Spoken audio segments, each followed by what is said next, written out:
చేయాల్సి వచ్చినప్పుడు అరచేయి కూడా ఆయుధం అవుతుంది. ధర్మవరం నాకు చాలా ఓపిక నేర్పించింది. కానీ నాలో ఒరిజినల్ అలానే ఉంది. ధర్మవరం మినీ మహానాడులో పరిటాల శ్రీరామ్ వ్యాఖ్యలు. మహానాడు సందర్భంగా పసుపుమయంగా మారిన ధర్మవరం. గజమాలతో పరిటాల శ్రీరామ్‌కు ఘన సత్కారం. మీరేం చేసినా నేను మీ వెంట ఉన్నా. ముందుకెళ్లాలని శ్రీరామ్ సూచన. యుద్ధం తప్పదన్నప్పుడు అరచేయి కూడా ఆయుధంగా మారుతుందని ధర్మవరం నియోజకవర్గ టీడీపీ ఇన్ఛార్జ్ పరిటాల శ్రీరామ్ సంచలన వ్యాఖ్యలు చేశారు. ధర్మవరంలో నియోజకవర్గ మినీ మహానాడు అట్టహాసంగా సాగింది. పరిటాల శ్రీరామ్ ఆధ్వర్యంలో జరిగిన ఈ కార్యక్రమంలో పార్లమెంట్ అధ్యక్షుడు అంజనప్ప, నియోజకవర్గ వ్యాప్తంగా ఉన్న కార్యకర్తలు, ముఖ్య నాయకులు పెద్ద సంఖ్యలో పాల్గొన్నారు. ముందుగా పట్టణంలోని ఎన్టీఆర్ సర్కిల్లో ఎన్టీఆర్ విగ్రహానికి పూలమాలలు వేసి నివాళులర్పించారు. అనంతరం గాంధీనగర్లోని మారుతి రాఘవేంద్ర స్వామి కళ్యాణ మండపం వరకు భారీ ర్యాలీ నిర్వహించారు. అభిమానులు పరిటాల శ్రీరామ్ కి గజమాలతో స్వాగతం పలికారు. కార్యక్రమం ప్రారంభానికి ముందు ఎన్టీఆర్, పరిటాల రవి చిత్రపటాలకు పూలమాలలు వేసి ఘనంగా నివాళులర్పించారు. అలాగే ఇటీవల ఉగ్రవాదుల దాడిలో మరణించిన పహల్గామ్ మృతులకు, యుద్ధంలో అమరులైన సైనికులకు కూడా నివాళులర్పించారు. అనంతరం శ్రీరామ్ మాట్లాడుతూ పచ్చ కండువా అంటే వ్యసనమని, దానిని ఒక్కసారి పట్టుకుంటే వదలలేని విధంగా బంధం ఏర్పడుతుందన్నారు. రాష్ట్రం గురించి చెప్పాలంటే 1983కి ముందు తర్వాత అని చెప్పాలన్నారు. ఎన్టీఆర్ పార్టీ స్థాపించిన తర్వాతనే దేశంలోని తెలుగుడి సత్తా తెలిసిందని, చరిత్రలో మన పార్టీకి ఒక పేజీ వచ్చిందన్నారు. ఎన్టీఆర్ తర్వాత పార్టీని ముఖ్యమంత్రి చంద్రబాబు నాయుడు ఎన్నో మెట్లు ఎక్కించారన్నారు. ప్రస్తుతం నారా లోకేష్ ఆధ్వర్యంలో పార్టీ మరింత బలంగా మారిందన్నారు. 5 ఏళ్ల పాటు వైసీపీ రాక్షస పాలనలో పార్టీ నాయకులు ఎన్నో ఇబ్బందులు పడ్డారన్నారు. ప్రజల పక్షాన పోరాడి పార్టీని అధికారంలోకి తీసుకొచ్చారన్నారు. మనం ధర్మవరం ఎమ్మెల్యే అవ్వాలని పోరాడలేదని, వైసీపీ నుంచి ప్రజలకు విముక్తి కల్పించాలనే ఉద్దేశంతోనే పనిచేశామన్నారు. అయితే గత 11 నెలలుగా జరుగుతున్న సంఘటనలను చూసి ఎవరూ మైండ్ డైవర్ట్ చేసుకోవద్దని, మనం ప్రతిపక్షంలో ఉన్నప్పుడు చూసిన వాటికంటే ఇవి గొప్పవి, పెద్దవి కాదన్నారు. ఇంకా 4 ఏళ్ల సమయం ఉందని, అందరికీ మంచి జరిగే రోజు వస్తుందన్నారు. అయితే కొందరు అడుగులకు మడుగులు ఒత్తుతూ, పిల్లికళ్ళు మూసుకొని పాలు తాగుతూ ఎవరు చూడలేరన్నట్టు వ్యవహరిస్తుంటారని, అలాంటి వాటిని మర్చిపోమన్నారు. ప్రతి ఒక్కరూ ఓపికగా ఉండాలన్నారు. ధర్మవరం నాకు ఎంతో ఓపిక ఇచ్చిందని, కానీ నాలో ఉన్న ఒరిజినల్ మాత్రం అలానే ఉందని అన్నారు. మున్సిపాలిటీలో 66 మహిళా అర్జీలు ఉన్నాయంటే ఇన్ఛార్జ్ మంత్రి గారితో మాట్లాడారు. 42 అడుగుతున్నారన్నా తప్పకుండా వాళ్ళకి చేయాలి మనం న్యాయం. ఎందుకంటే కార్యకర్తలు కష్టం చేశారు, మహిళలంతా ఇబ్బంది పడుతున్నారంటే మహానాడు అయిపోగానే ఈ మంత్రి మన జిల్లా మంత్రి సత్యకుమార్ గారితో మాట్లాడి, మీ ఎమ్మెల్యే గారు అయినటువంటి సత్యకుమార్ తో ఇన్ఛార్జ్ మంత్రి గారు మాట్లాడి ఖచ్చితంగా దానికి న్యాయం చేస్తానని చెప్పేసి మనం కూడా చెప్పారు. ఈ రోజు నేను మహానాడుకి వెళ్తున్నా, ఖచ్చితంగా నిందిస్తానని మంత్రి గారితో కూడా రాత్రే మాట్లాడాను. తప్పకుండా మహానాడు అయిపోగానే ఆ సమస్య పరిష్కారం చేస్తానని చెప్పేసి ఇన్ఛార్జ్ మంత్రి గారు చెప్పారు. ఈ సందర్భంగా కార్యకర్తలకు ఆ విషయాన్ని మీకు తెలియజేస్తున్నానని చెప్పేసి తెలియజేసుకుంటున్నా. మనకందరికీ ఇది పెద్ద పండుగ. మనకందరికీ సమస్యలు ఉన్నాయి.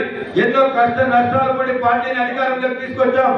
పార్టీని మరింత ముందుకు తీసుకుపోవాలి, ప్రభుత్వాన్ని నడపాలి. 5 సంవత్సరాలుగా ఒక దుర్మార్గుడి రాష్ట్రాన్ని పరిపాలించాడు.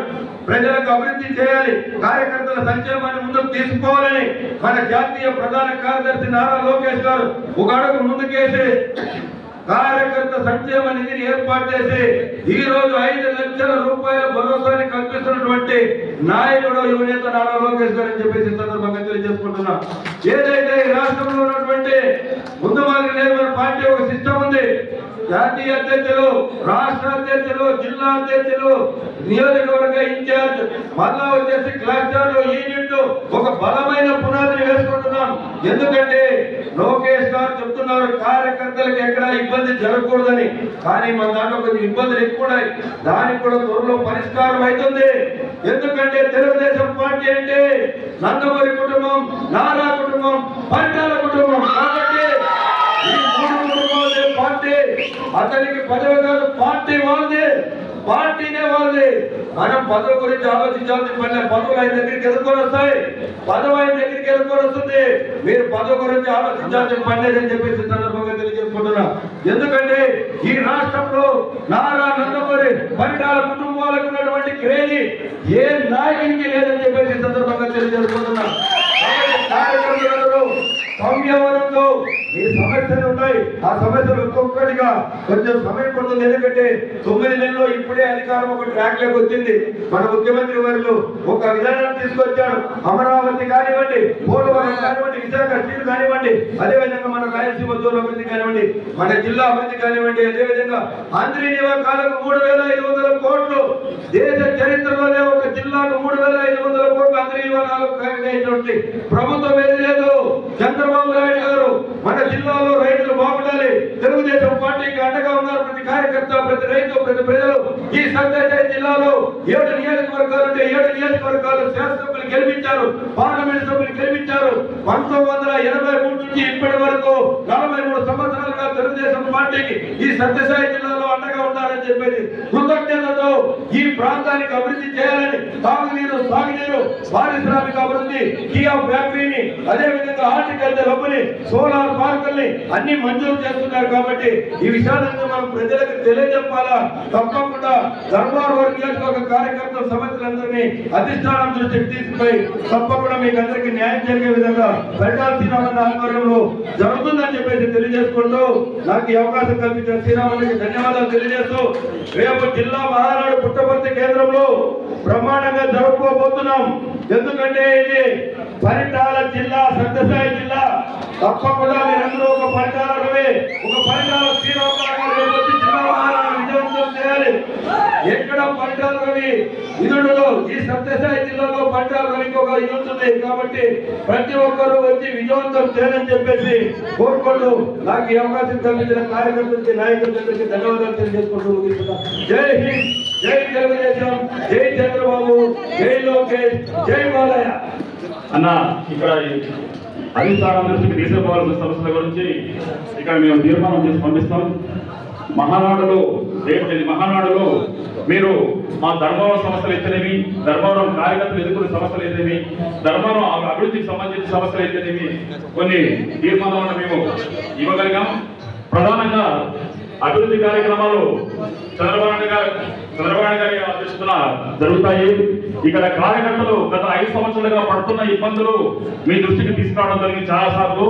రేపటి జిల్లా మహానాడులో మిగిలిన కాన్స్టిట్యూషన్ అంటే ఒక ఎత్తు అయితే మా ధర్మవరం ఒక ఎత్తు అయింది. ఎందుకంటే మిగిలిన 6 కాన్స్టిట్యూషన్లో తెలుగుదేశము శాసనసభ్యులు ఉన్నారు. ఇక్కడ పొత్తులో భాగంగా మేము బీజేపీ వారిని గెలిపించడం జరిగింది.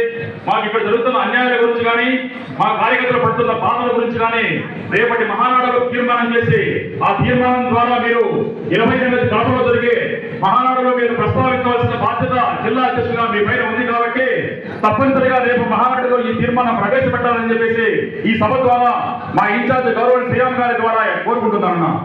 తప్పకుండా రేపు మహానాడులో ధర్మవరం గురించి ప్రత్యేకంగా కార్యకర్తల గురించి, ధర్మవరం నియోజకవర్గం గురించి ఒక తీర్మానాన్ని కూడా జిల్లా ఇన్ఛార్జ్ మంత్రివర్గం, జిల్లా శాసనసభ్యుల మధ్య తప్పకుండా ఒక తీర్మానం పెడతామని చెప్పేసి సందర్భంగా కార్యకర్తలు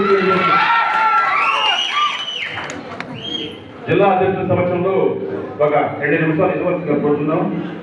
మినీ మహానాడు కార్యక్రమంలో ధర్మవరం నియోజకవర్గం తెలుగుదేశం పార్టీ తీసుకున్న తీర్మానం ఉన్నాయి.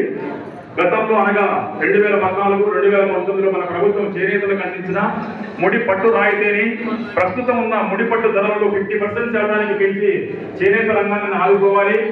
2వ తీర్మానం ధర్మవరం పట్టణంలో అండర్ డ్రైనేజ్ వ్యవస్థను ఏర్పాటు చేయాలి. 3వ తీర్మానం ధర్మవరం పట్టణంలో ఉన్న జనాభా ప్రాతిపదికన ప్రస్తుతం ఉన్న హిందూ శ్మశాన వాటికల ప్రత్యామ్నాయంగా వేరొక ప్రదేశంలో 10 ఎకరాల విస్తీర్ణంలో శాశ్వత హిందూ శ్మశాన వాటికను ఏర్పాటు చేయాలి. 4వ తీర్మానం